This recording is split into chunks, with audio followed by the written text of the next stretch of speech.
Pokrovsk, once a bustling coal mining city in eastern Ukraine, is now a battlefield. For almost 2 years, it has been one of Kiev's main strongholds in the Donbass region. But in recent weeks, Russian troops have pushed deeper into the ruins, using assault teams, drones, and artillery fire. Most of the city is destroyed. Is the fall of Pokrovsk only a matter of time?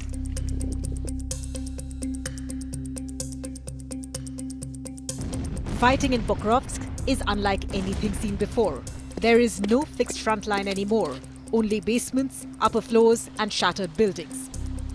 Russian troops crawl forward in tiny groups, often sacrificing 2 soldiers just to get one through. Ukrainian drone units destroy dozens every day, but more keep coming. Commanders on the ground say they are almost surrounded, but used to it.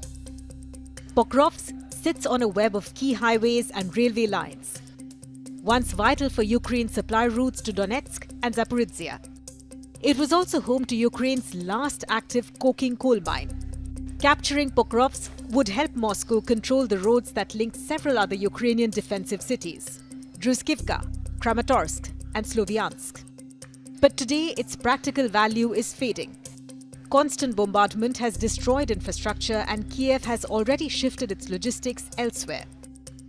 It is very important for Russia to do everything to really capture Pokrovsk, in any format, to show success on the battlefield. Whether it is going to be Vovchansk or something else, they need to show success.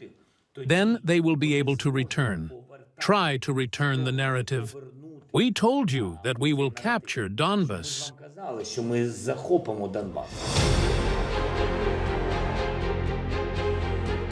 Analysts say Pokrovsk has become a symbolic battle more than a strategic one.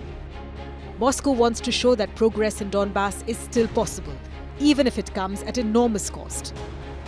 It is the biggest Russian push since Bakhmut fell in 2023.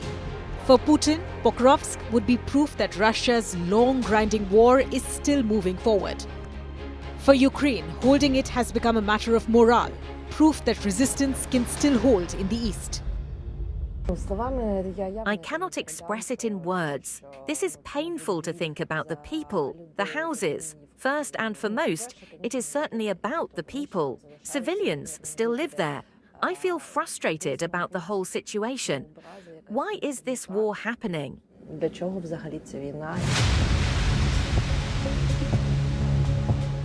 Inside Pokrovsk, conditions are catastrophic. Only around 1,200 civilians remain. Supply routes are under constant drone fire. Ukrainian brigades rotate wounded soldiers through narrow, dangerous corridors just to keep defenses alive. Weather has turned the roads to mud, and fog limits drone visibility.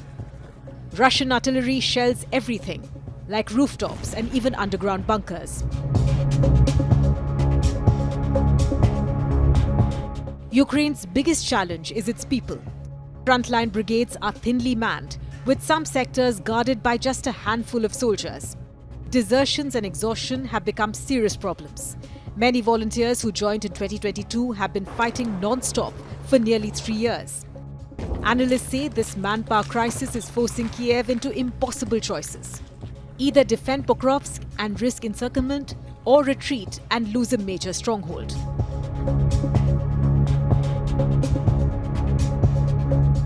For Moscow, Pokrovsk is a message. Putin has repeatedly mentioned Pokrovsk in speeches, calling it proof that Russia can liberate Donbass.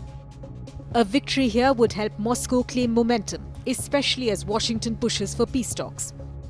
If Pokrovsk falls, Russia can argue that Ukraine's front line is collapsing and that Kiev must concede land. Analysts warn this could delay or derail any new ceasefire negotiations. The battle has already consumed tens of thousands of lives. Russia has deployed an estimated 150,000 to 170,000 troops in the Pokrovsk area. Ukraine's top general says there have been more than 200 assaults in just 3 days. Most of Pokrovsk's industry, coal mines and factories lie in ruins. Even if Moscow takes it, rebuilding or using it as a base will take years. But Moscow's goal is the optics of victory.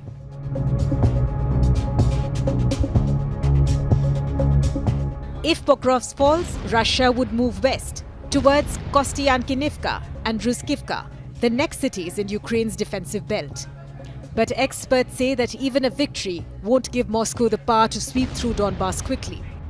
The Russian army lacks equipment and momentum for large-scale breakthroughs. For Ukraine, losing Pokrovsk would be a heavy blow, but not the end.